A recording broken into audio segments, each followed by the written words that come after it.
I married Colin in the third year of my secret crush on him. A year later, at the ski resort, his close female friend and I encountered danger at the same time. Colin rushed over at full speed and threw himself toward that female friend, shielding her as they rolled to the ground. When I fell onto the snow, I suddenly felt that everything had become utterly pointless. And anything pointless can only be thrown away. Chapter 1. On the first anniversary of our marriage, Colin and I went to Switzerland. At a private ski resort owned under his friend's name, I met Zoe. A woman completely opposite to what her name suggested. She wasn't exactly pretty, yet she carried a unique kind of vitality.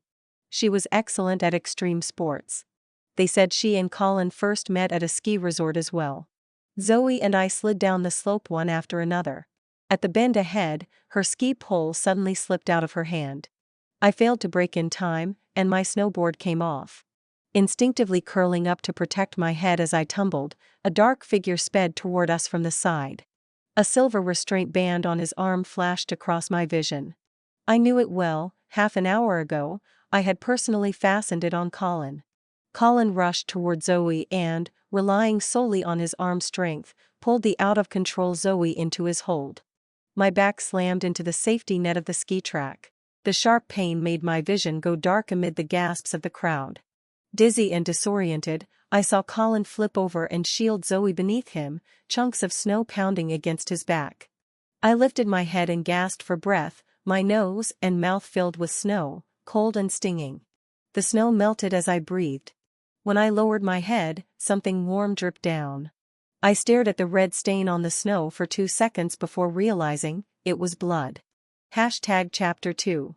The crowd rushed to my side, and the rescuer was a foreigner who immediately spoke in urgent English.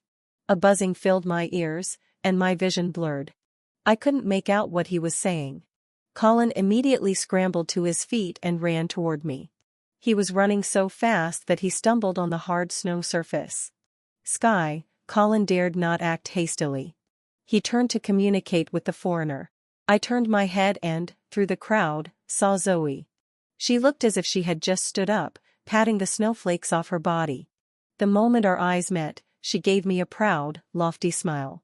I don't know why, but I smiled back. But the moment I smiled, I started coughing, the taste of blood filling my mouth. The crowd froze. Colin bent over, his eyes red. Sky, talk to me. Don't scare me. I couldn't speak. Too many words mixed together, sharp and drilling into my ears. Colin picked me up horizontally. The familiar scent of men's woodsy cologne mixed with the cold. I leaned into his embrace. My heartbeat was fast, and his hands were shaking. He seemed so scared. In the chaos, I weakly asked, "Why didn't you save me earlier?" Colin stiffened for a moment. He didn't answer, and I wasn't sure if he hadn't heard me. Chapter 3. When I woke up, Colin was on the phone. No big deal. I had a full body checkup, just some abrasions. He had taken off his outer jacket, his tall and cold figure standing there, his broad shoulders and narrow waist fully visible. The injury on his forearm hadn't been treated yet, and his pants, soaked through with snow, hadn't been changed. It seemed like he'd been sitting by the bed the whole time. I smelled a hint of flowers and turned my head to see a lily beside me. Colin's gentle voice reached my ear. "Don't ignore it, did you go for a checkup?" I suddenly understood who was on the other end of the line. Colin hung up and, seeing that I was awake, his expression relaxed a lot. He hurried over to my side. "Is there anywhere else that hurts?" I didn't speak, only staring at the lily on the bedside table. "That was from Zoe, she just sent it." Colin paused for a moment. "Sky, you were skiing with her just now." "I lost it." I interrupted Colin, looking him in the eye and smiling. "I lost the flowers." Colin's jaw tightened, and after a few seconds of silence, he threw the lily into the trash bin. Outside the window was the Swiss winter sky, a cold, gray-blue hue. But in the distance, the snow-covered peaks reflected a faint pink twilight. That was a sign of impending snowfall. I've known Zoe for over 10 years. Colin stood in front of this quiet backdrop. "Sky, I can explain." "No need to explain." I looked at his face, the one I had been infatuated with for 4 years, and said, "Let's get a divorce."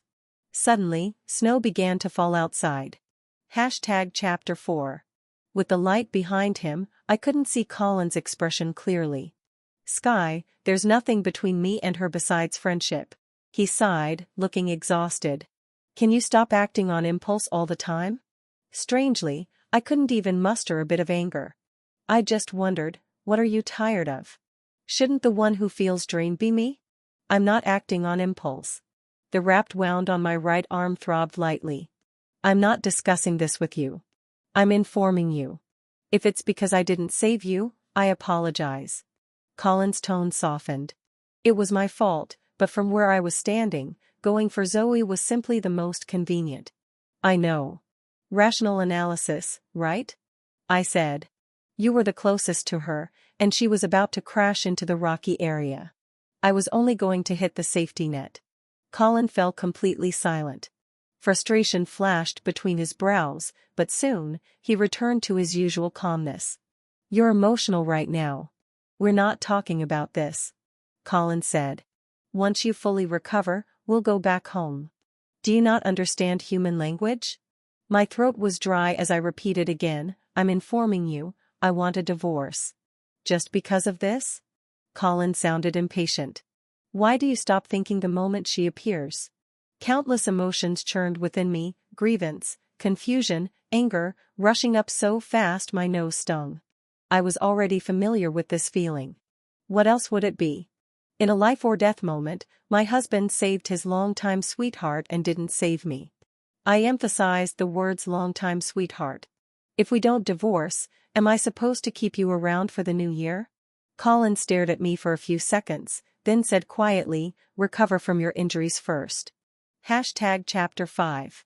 I stayed in Switzerland for a week. On the day I left, I sent Colin the divorce papers. Colin was in a meeting, and as usual, didn't reply immediately. I wasn't surprised. Colin had always responded to his secretary faster than to me.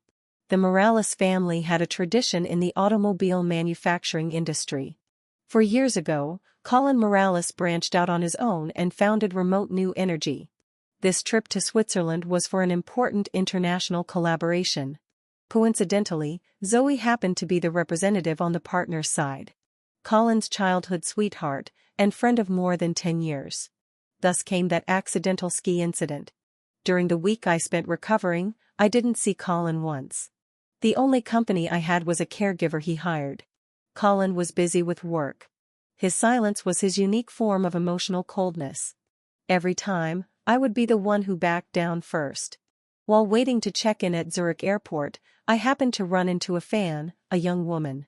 She screamed in excitement when she saw me, which made me feel both embarrassed and uneasy. I'd left the industry a year ago. The entertainment world renews itself too quickly. I didn't expect anyone to remember me, let alone bump into me in the Northern Hemisphere. It felt like a kind of affection I didn't deserve. The girl took photos with me and got my autograph. Before boarding, she hesitated and quietly asked, "Miss, are you okay?" Tears fell without warning. I blinked, but the words "I'm okay" simply refused to come out. The girl panicked and helped wipe my tears. "Miss, will you come back?" "I will." I laughed and cried at the same time, choking on the words, "I'm making a comeback." Actor Sky had quit the industry a year ago for love, disappearing completely. Now that love was gone, naturally, she had to return. Chapter 6. By the time I arrived in the capital, it was already early the next morning. When I turned on my phone, dozens of missed calls and unread messages popped up, all from Colin. I ignored them all. The long flight had drained most of my energy, and I took a taxi to the apartment I had lived in alone before marriage. Standing at the door, I hesitated for a long moment, took several deep breaths, and finally dialed my former agent. The call was picked up just as the last ring was about to end.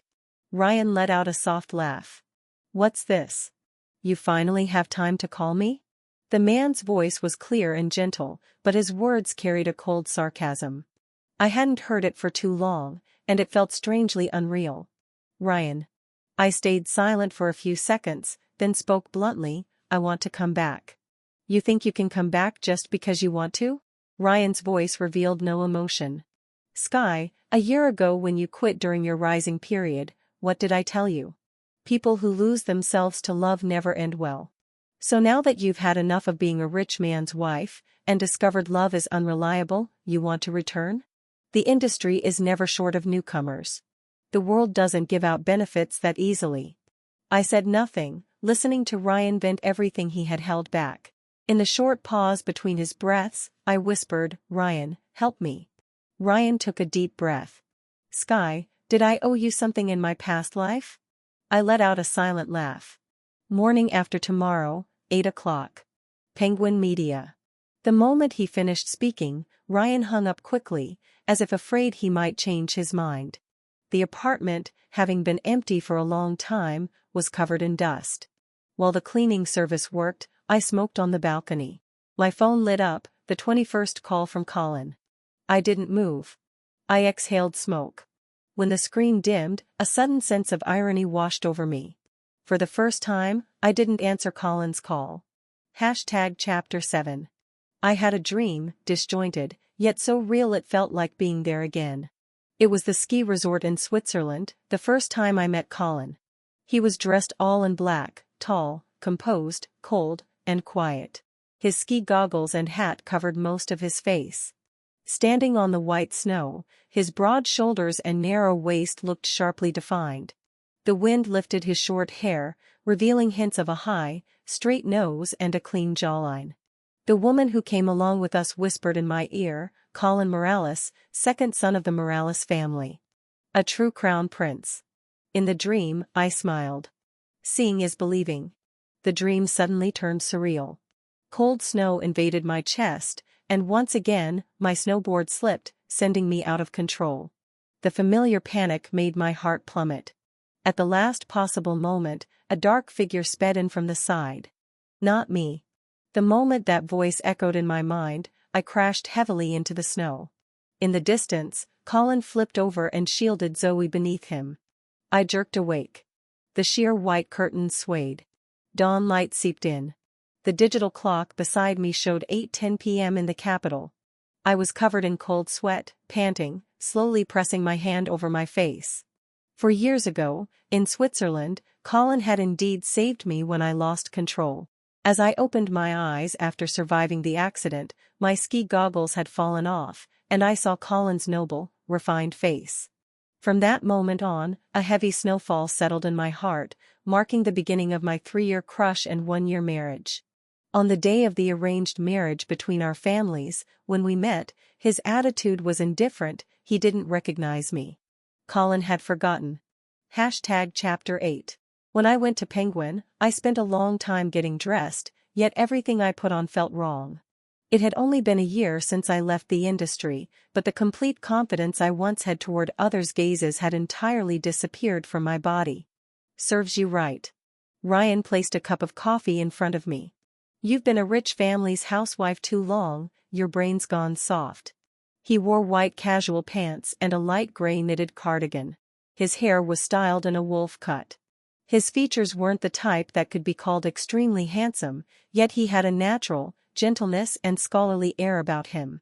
Only his mouth betrayed his sharp tongue. I lowered my eyes and said nothing. Ryan wasn't wrong, I had no way to refute him. Colin was aloof by nature, uninterested in romance. His social circle was small and tightly curated, and all his focus was on his career. Before marrying him, I often heard people joke about how the Morales family's second son was a high mountain flower no one could pluck. 4 years ago in Switzerland, he saved me, and before the effects of the suspension bridge illusion faded, I was told to meet the candidate selected for an arranged marriage. In Binding Tech's official family tree, the heirs were all sons. As the only illegitimate daughter, I had no right to refuse. Falling in love with Colin, maybe it stemmed from my lack of love since childhood, or maybe the timing of everything was simply too perfect. So perfect that I mistook it for fate. It was winter. I waited anxiously for half an hour in a private cafe. Colin removed the coat covering his suit, carrying a chill from the outside air. He nodded politely at me. Miss Bai. I turned my head. Outside the glass window, dark clouds gathered, snowstorm approaching. Even then, I knew I wouldn't escape this storm. Chapter 9. I can help you. Ryan's voice pulled me back from my memories. After all, we've been friends for over 10 years. I took a sip of coffee, masking the faint smile tugging at my lips. Right now, the word friend stirred very complicated feelings in me. Though I hate to admit it, you really are the most naturally talented actress I've ever managed. You're hardworking, perceptive, and most importantly, that face of yours connects with the audience. Ryan paused. His previously objective tone shifted in an instant. What a pity. You didn't cherish it. Must be something wrong in your head. I blinked. Ryan wasn't wrong. There was no rebuttal. I can give you resources. Making a comeback won't be difficult for you. Ryan looked straight into my eyes. But Sky, I need you to tell me. His words were so serious, so solemn, that my heart involuntarily tightened. Did you leave the industry because you loved Colin? Or are you simply the kind of person who loses everything the moment you fall in love? I froze. The coffee cup slipped, spilling hot liquid across the back of my hand. It stung, but my reaction lagged half a beat. Ryan glanced at it, pulled out a tissue, and handed it to me. I don't care whether you're coming back just because you're fighting with Colin, playing the sweet wife and CEO drama. I opened my mouth to argue, but Ryan lifted his hand lightly to stop me. Even if it's not him, if there was one Colin, there will be others. Sky, love is a life lesson, Ryan said. If you don't understand this, you'll fall into the same trap again and again in the future. Chapter 10. When I returned to the apartment from Penguin, I ran into Colin at the door. The moment I saw him, my heart wavered for a second. Not because he appeared, but because of what he was wearing. It was exactly the same outfit he wore on the day we first met for the arranged marriage. A black coat over a gray three-piece suit. He looked travel-worn, carrying the biting chill of winter. At the sound of my footsteps, Colin lifted his head. His brow ridge was too high, giving him a natural sense of pressure when he looked at someone, just like now, as he stared at me. There was blame and worry in his eyes, blame for me returning to the country without following his plan. We looked at each other silently. After a long moment, he stepped aside. When the door opened, the familiar woodsy scent of his cologne wrapped around me. The bag in my hand slipped to the floor, and Colin pulled me into his arms, pressing me against the door. The entryway was dim. His sharp nose brushed against my neck, and Colin said in a low, husky voice, "Baby, don't be mad, okay?" I pushed away the face buried in my neck and softly asked, "Tell me, what do you think I'm angry about?" Colin froze for a moment. After several seconds of silence, he said, "Because that day, when your board came loose, I didn't go save you first." "So what?" I let out a small laugh. Should I not be angry? The atmosphere froze again. After circling in so many loops, we were still back at the same problem. For someone like Colin, who prized efficiency above all else, going back and forth without resolving the root issue would only irritate him. But I already explained. Zoe would have hit the rocky area. She really could have died. A familiar impatience appeared between Colin's brows.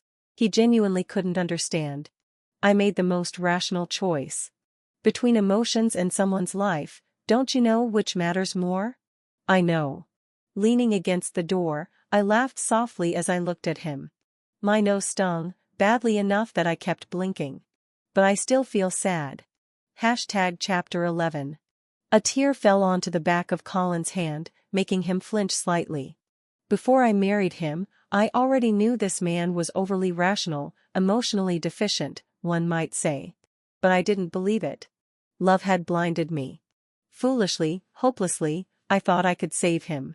Reality proved brutally simple. In love, anyone who plays the saint is born stupid. Not only will you fail to save the other person, you'll lose yourself in the process. Just because of this sadness. Colin gently wiped my tears, but his words were cruel. "So you want a divorce? Or is it because of Zoe? You've never liked her."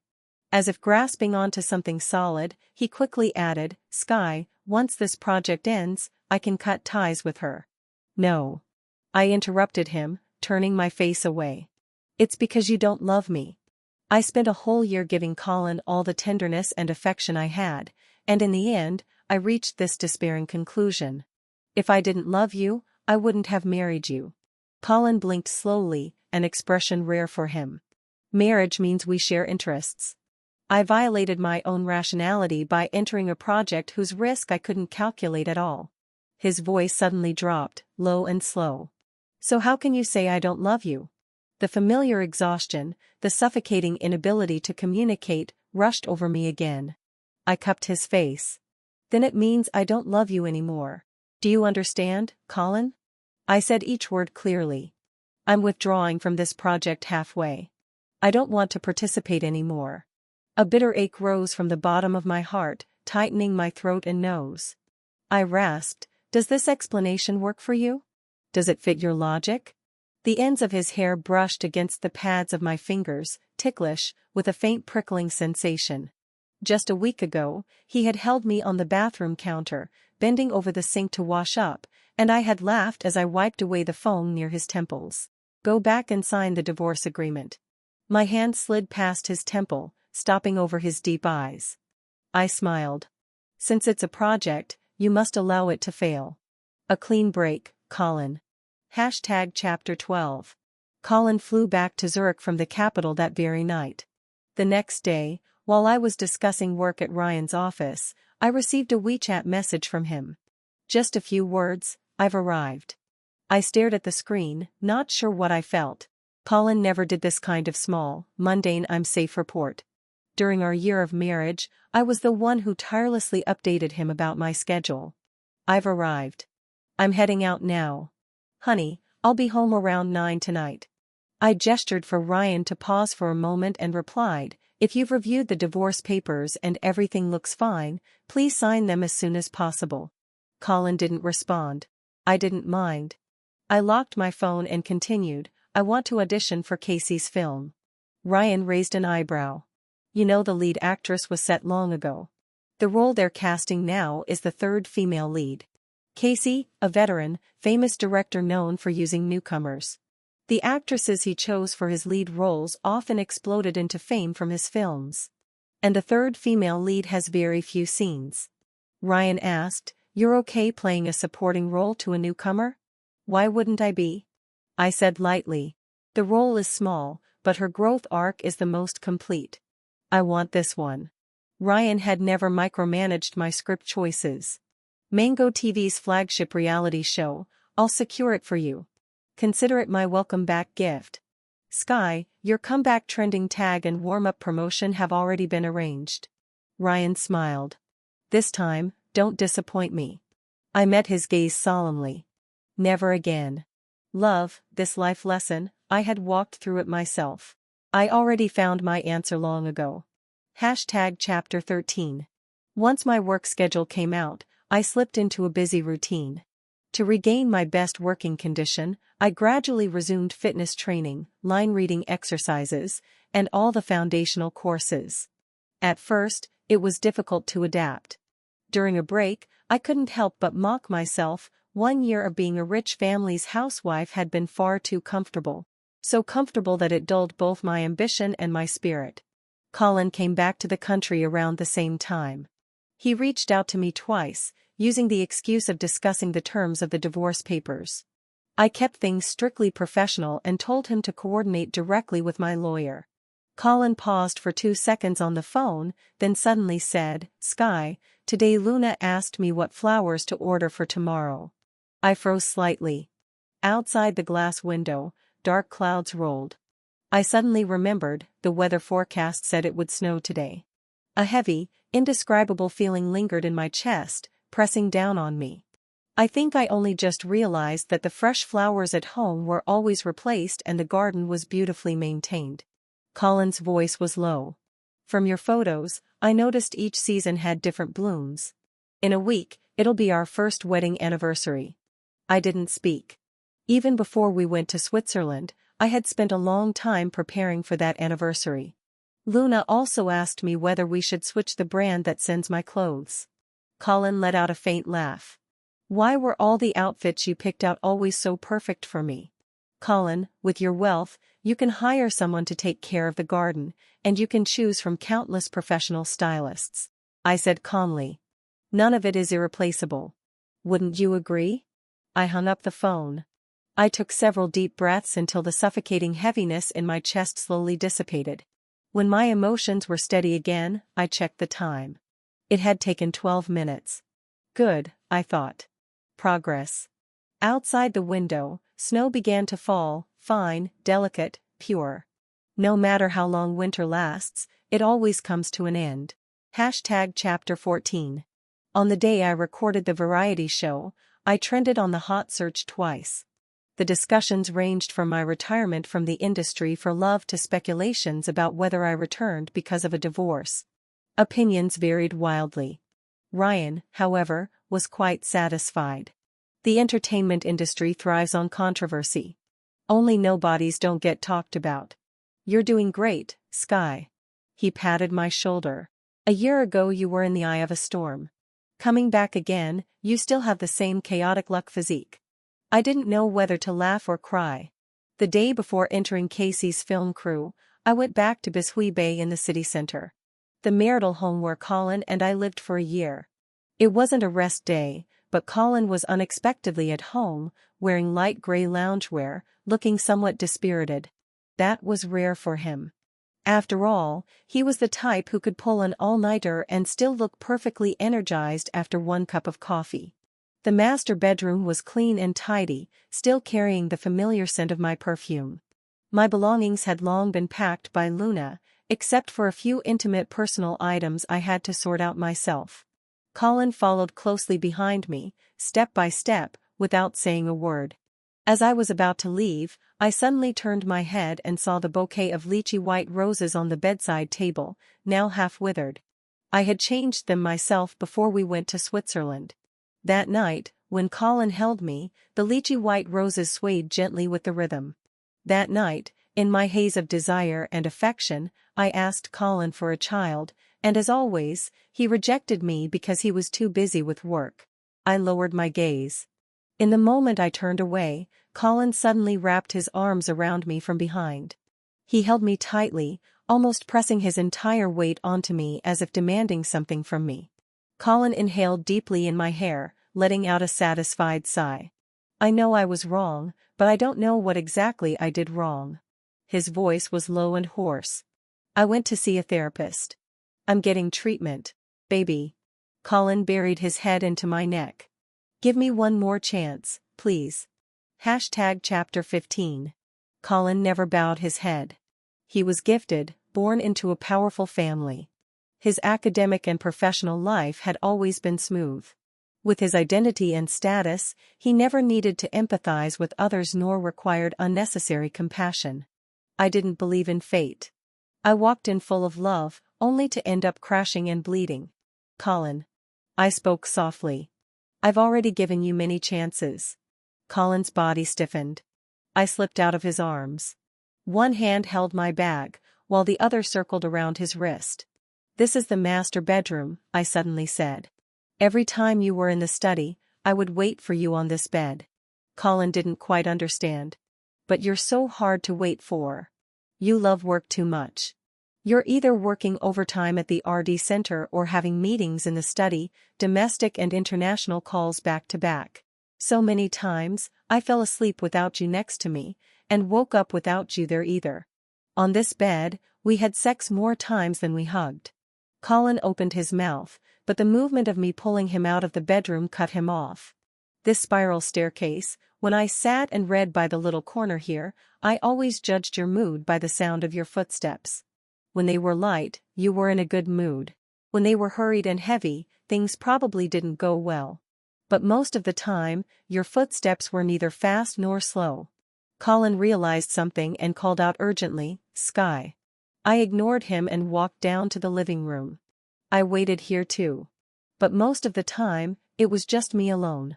In our 1 year of marriage, we sat together on this sofa 35 times. I blinked hard to suppress the sting in my eyes. And that's the kitchen. I made you countless hangover soups and late-night meals there. You couldn't eat Luna's cooking. I turned to him and said softly, "Of course you couldn't, your picky mouth was trained by me." Colin's eyes turned red. His chest rose and fell sharply.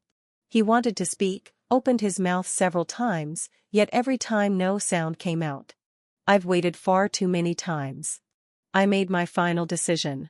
I don't want to wait anymore. Chapter 16. The air fell into silence, so quiet that even the sound of the wind outside was clearly audible. The weather forecast said that this winter River City would see the fiercest blizzard in more than a decade. Colin. I looked at the hand gripping my wrist so tightly that the veins stood out. Do you know where we first met? At the cafe downstairs from your company. Colin answered quickly. It was winter, one day before Christmas. No. I shook my head. It was in Switzerland. Colin froze. On the same ski slope, you saved me when I came off the board. I said. For years later, between the off-board me and Zoe, you saved Zoe. I didn't know. Colin was almost incoherent, his logic collapsed for the first time. I was wrong, I made the wrong choice. I shouldn't have analyzed. I should have gone to you first. No. I repeated, this time with a sob in my voice. You still don't understand. Colin's eyes reddened, and he roared, then teach me. My breath stopped.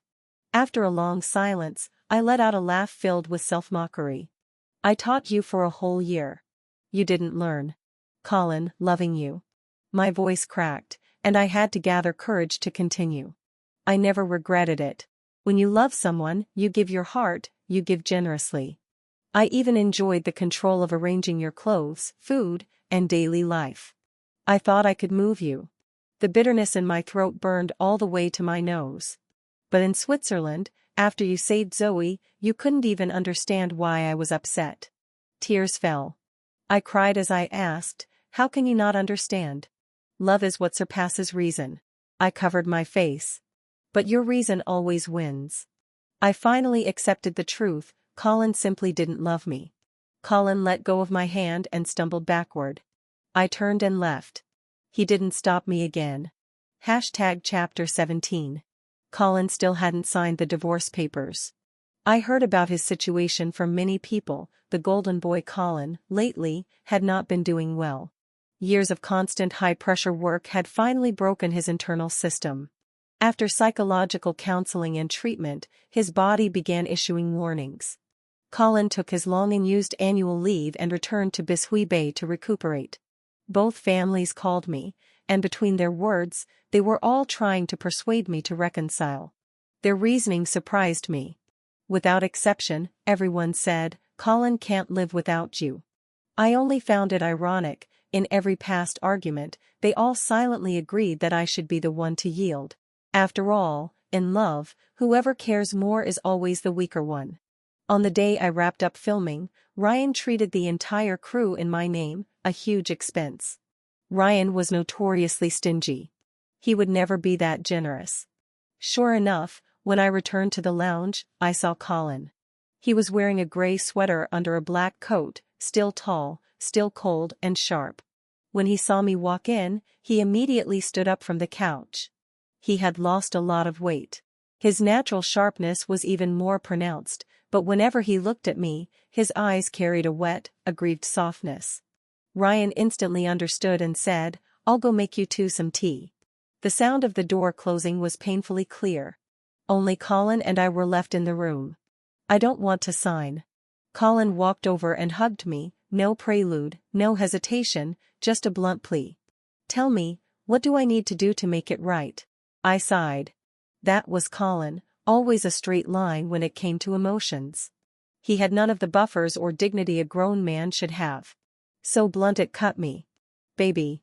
Seeing I didn't respond, Colin took my hand and pressed it to his cheek, his voice low. Don't divorce me, please. Chapter 18. The warmth of his cheek was so familiar, seeping into my palm. Suddenly, I said, after calming down these days, I also thought about it. You weren't wrong to save Zoe. No. Colin looked up sharply. It was wrong, otherwise you wouldn't be divorcing me. You still don't understand. The divorce isn't because of Zoe, she was just the fuse. I stared at him for a few seconds. The real reason is that you don't love me. Or perhaps, you're just sick. Born with an emotional defect you can't fix. I'm getting treatment. Colin's voice was thick with congestion. I'm seeing a psychologist. I ignored that and continued, at that moment, she was in more danger than I was. You did the right thing. But I can't get past it. Rationally, it's correct, I said. Emotionally, it's wrong. The trembling in his body passed into my hand. In that moment, he looked completely shattered, like a stray dog that had lost everything. He kept rubbing his face against my palm, as if desperately clinging to some last justification, repeating, I'm seeing a doctor. Can you give me one more chance? But I don't love you anymore. I pulled my hand back, my voice frighteningly calm. How are we supposed to live like this? The wind outside howled. Heavy silence enveloped us until Ryan's knock broke the stillness, letting time move again. He came in with a tray, followed by a server carrying refreshments. Pretending not to notice the tension in the air, Ryan asked, tea or coffee? Coffee. I stepped back. Ryan moved forward, lifting the tray toward Colin. And President Morales? It was an impolite and bold gesture. Ryan was forcibly trying to mediate the atmosphere. Colin stared coldly for a few seconds. When he reached out, his hand accidentally collided with Ryan's raised hand. In an instant, the tray tipped. Ryan, at the critical moment, I instinctively grabbed Ryan. The tray hit the floor with a loud crash. Within seconds, everything settled. Half of the scalding hot tea soaked the hem of Ryan's clothes. The other half splashed entirely onto Colin's hand, turning the pale back of his hand bright red almost instantly. Chaos erupted. The server rushed over with a towel, and Colin's secretary, alerted by the noise, burst into the room. The space filled with noise and movement. I stood frozen, stunned for a long while before I finally reacted and looked toward Colin. Colin was crying. Chapter 19. His face was expressionless, yet the tears kept falling uncontrollably. On the face of a grown man like him, it looked strangely out of place. Holy shit. Ryan whispered. Did I just run into a ghost? My assistant has a first aid kit. I quickly told Colin's secretary, then turned and pulled Colin's uninjured hand, leading him into the restroom. The sound of running water drowned out everything else. I held Colin's hand under the faucet to rinse it. Tears dripped onto the marble countertop. I brushed them away softly and said, Colin, stop crying. Colin lifted his hand in a daze and touched his cheek. Our red eyes met in the mirror. He asked, slow and disoriented, am I crying? Colin covered his eyes with his hand. The veins in his neck and on the back of his hand bulged, his chest rose and fell sharply as he asked in a hoarse voice, that day. Is this how you felt? My movements stiffened. For some reason, a wave of long-delayed anguish surged up my throat and nose all at once. I blinked hard, but my vision still blurred. Sky, Colin choked, that day when I saved Zoe, were you feeling even worse than I do right now? Huge drops of Colin's tears hit the countertop one by one. The displaced, chaotic emotions violently surged back at this moment, sweeping both of us into their tide. I'm sorry. Colin wiped his tears roughly. He couldn't even look me in the eyes, he bent over, as if he couldn't bear it. His voice was muffled in his palms as he repeated, I'm sorry. In that moment, Colin finally understood everything. But it was too late. His crying was hoarse, raw, devastated, and utterly lost. I silently walked out of the restroom and closed the door behind me. Ryan was smoking on the balcony. Outside the floor-to-ceiling window, heavy leaden clouds hung low. Another snowfall of this endless winter had begun. He handed me a cigarette. I took it without speaking. After a long moment, I suddenly said, Ryan, the life lesson you talked about, I think I finally understand it. Snow fell thick and heavy, covering the world in white. In the soundless silence, Colin's muffled crying echoed faintly. The blizzard had arrived. Chapter 20. Colin finally signed the divorce papers in spring. At that time, I was filming in the remote Northwest. The conditions were truly harsh, and I carried the entire series alone. Every day after filming, I would fall asleep the moment I lay down. Colin had a major project that required him to be stationed in Switzerland. 3 days before his departure, he texted me in the middle of the night asking if we could meet. I saw the message on the fourth day when our crew changed locations. Sitting on the roof of a van under the starry night sky, I finally found a bit of signal. I felt embarrassed and quickly apologized, explaining that I was filming out of town. After thinking for a moment, I also sent him my location. I even added 2 handshake emojis. At first glance, it looked more businesslike than the messages I sent to collaborators. That moment, I suddenly laughed out loud. Ryan came out and snapped, laughing like a psycho in the middle of the night, "Are you possessed?" Wrapped in a blanket, I rocked back and forth. "I'm happy." Ryan was holding a tablet. "Let's sync your schedule. You're wrapping soon, and I've crammed all the business events I could into your calendar." That year, my career skyrocketed. My schedule was so packed that even sleep became a luxury. With rising visibility and traffic came a wave of questions and doubts. Maybe it was fate. Despite everything, mainstream awards always slipped through my fingers. Ryan took it lightly. "You can't have everything. You've got the traffic. The rest, leave it to luck." I was reading a script and sighed. "But I want it." Ryan handed me a script.